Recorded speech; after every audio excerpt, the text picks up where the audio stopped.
Hello YouTube, my name is Nero. Today we have some more Call of Duty World War II, and it is finally time, ladies and gentlemen, after countless hours of playtime, to make the What is Wrong with Call of Duty World War II video. I've seen a lot of people making criticism of the game, some people after they've just started playing it, or some people after extensive testing of the game, but basically everybody seems to come to the same conclusion.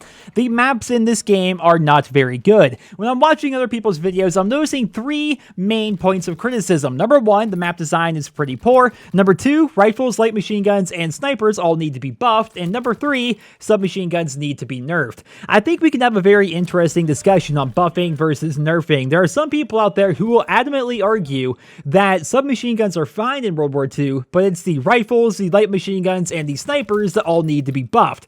Well, pretty much every weapon category in the game needs to be buffed to be brought up to the submachine gun level. Maybe it's the submachine guns that are actually the issue. I'm convinced that submachine guns are too strong currently in Call of Duty World War II, but a big part of that is the fact that the maps themselves are so perfect for submachine gun play.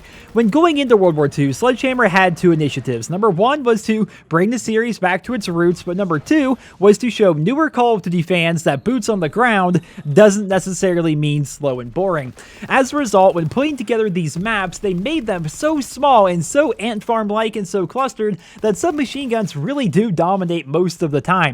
On average, Call of Duty games ship with 12 to 14 maps. We have seen 5 maps so far during the pre-release, and 4 of the 5 are absolutely tiny and clustered. The 5th one, for those wondering, is Flak Tower. We saw it during a competitive exhibition live stream. It looks to actually be the smallest map in Call of Duty World War II, and I find it hard to believe that they just happened to show us all of the very small maps here at the very beginning, and the rest of the maps in the game are actually going to be big and more fleshed out and stuff like that. I have a feeling that here in Call of Duty World War II, the maps are just going to be small. They are going to be clustered, and that's something we are just going to have to get used to.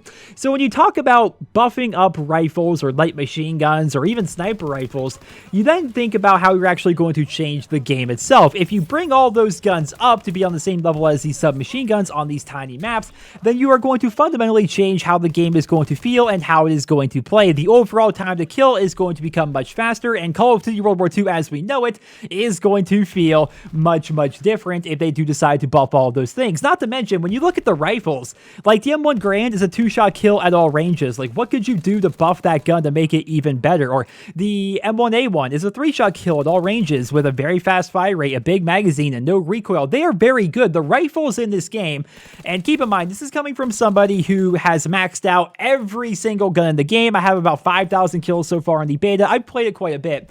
In my opinion, the rifles in the game are actually in a pretty good spot. When it comes to being a rifle, they're good at what they're supposed to do, which is killing people at medium to long ranges. Same thing for light machine guns, right? Light machine guns in this game are considered to be pretty weak, but when it comes to actually taking people out at a distance, they are pretty good. They're good at what they're supposed to do.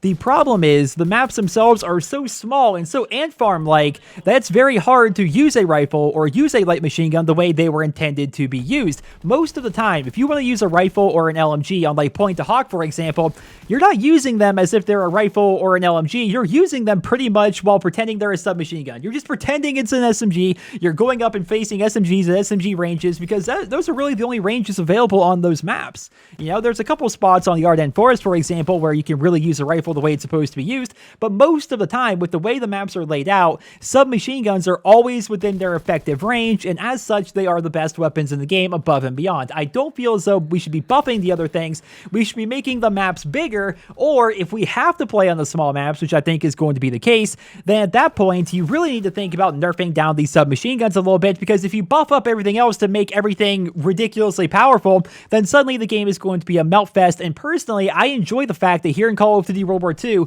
the time to kill is rather slow, so therefore, it's actually about your gun skill as compared to who just saw who first. So I would nerf the submachine guns. How I would personally do it is I would add about 20-25% more recoil, and that's going to sound crazy to some people, but honestly, honestly, if you can learn to manage the recoil here in Call of Duty World War II, the SMGs basically have none. Here's a clip of me taking a guy out at a really good range with the PPSH. Keep in mind, I don't even have a grip here. It's really simple. If you just hold down on the right stick ever so slightly while you're shooting, you negate all the vertical recoil, and then you're pretty much good to go. Like, if you try to spam, like, the PPSH downrange all 50 plus rounds, then sure, it's going to have some recoil. But if you can actually manage it, the SMGs in this game barely have any whatsoever. So I would add some more recoil to these submachine guns, and I would honestly nerf the damage a little bit to make it so they all require one more bullet to kill. If you do that, I have a feeling that the game will be a little bit more balanced, but I don't know. That's the problem here.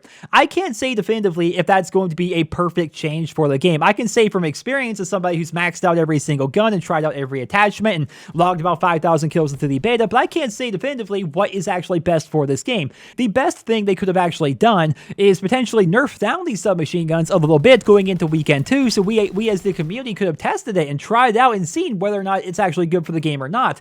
Because right now they have all these criticism, all this feedback that the SMGs are too powerful, and maybe they're going to make some changes between now and November, but those changes are only going to be tested internally, not with the community, and we may have an issue come November where the SMGs are too weak or they're still too strong, and who knows? The point of a beta is to test out stuff, but they really didn't make any actual balancing changes. They just changed up these score streaks and the TDM score limit and stuff like that. Like, they didn't really make any actual sweeping changes to the game whatsoever, so I'm interested to see how good the game is actually going to be in November based off of the feedback that they haven't really been able to implement so far. So that's definitely a very interesting point of contention. I would love to hear what you guys think about Call of Duty World War II down there in the comment section below. My takeaway so far from the beta, for those wondering, by the way, because I realize that maybe it's been a little bit of a negative video, I think it's a fun game.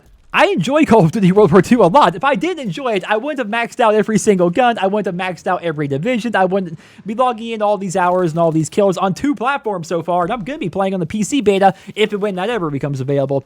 I think the game is actually fun, but in my opinion, the big problem so far, and that's what people are here to hear about, is the big problem, is the map design. The map design, and this is going to sound so harsh, but I honestly feel as though the maps in Call of Duty World War II are designed in a way that any random Call of Duty player can mindlessly rush around with a submachine gun and fall ass backwards into some kills. As always, good players are going to do better, don't get me wrong. Good players will always do better than bad players most of the time, but the game is designed in a way that you're going to have bad players being rewarded in situations where typically they would be punished in other Call of Duty games. And that's because the maps are so small and so ant farm-like that they can't help but accidentally get some kills on occasion, even if the person they're facing is actually a much better player. And I'm not trying to say that like, oh, I'm an amazing player and I'm dying all the time, it must be the game's fault. That's really not the case. Like, I do just fine in World War II. I really do. I'm just saying that looking at the map design and looking at the top posts on Reddit and looking at other people's videos and feedback on Twitter and feedback on forums, people all seem to unanimously agree that the map design in this game is not very good. And the trouble is,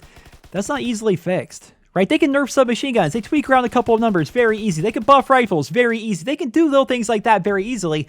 But the maps themselves are made.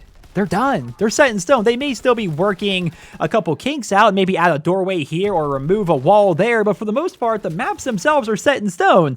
And from all the maps we've seen so far, they're pretty small and pretty clustered. The biggest one so far is Aachen, and a lot of people don't like Aachen. I personally love it. Don't get me wrong. Aachen's my favorite map in the beta. I have a ton of fun using my M1A1 on this map. It's so nice to actually be able to use a rifle the way a rifle was meant to be used. But even then, a lot of people don't like Aachen, and they don't like the other maps as well. So I'm worried that for Call of Duty World War II, the maps may just not be very good. But keep in mind, we've only seen 5 of them so far. We've only played on 4 of them, and the game itself is going to ship with between 12 or 14 of them. So there's a lot of stuff we haven't experienced so far, but just based off of what we've seen, it doesn't look too encouraging. So those are my thoughts and feelings so far on Call of Duty World War II. That is the big problem in my opinion. Aside from that, the game is good. I mean, you could argue to the end of time about auto-aim on sniper rifles or auto-aim on regular rifles or balance on certain weapons or certain score streaks or what have you. We could argue to the end of time about the minutia of the Call of Duty experience, but so far, the overall package of Call of Duty World War II seems to be a pretty good one. I'm enjoying the game at a fundamental level. The only downside is the maps themselves aren't very good, and that's really unfortunate because maps are one of the biggest aspects of any Call of Duty multiplayer experience, and it's a little bit concerning to see pretty much the entire community agreeing that the maps themselves aren't very good because they can't just easily change those. So I hope you guys will enjoy this video. Let me know your thoughts down there in the comment section below. Are you enjoying playing the beta. A lot of you guys are actually able to play so far. If you have a friend who digitally pre-ordered Call of Duty World War II, they're sending out codes like on Xbox One, for example, where you can get your friends into the beta as well. So chances are a lot of you guys are going to be able to play the beta this weekend. Let me know your thoughts down there in the comment section below, and be sure to tweet me on Twitter what you guys think about the game so far, what you think about the weapons, the maps, the score streaks, whatever. I'm always open to conversation on Twitter. It's at NeroTweets. I hope you enjoyed the video. Drop me a rating, and I hope you guys all have a wonderful day.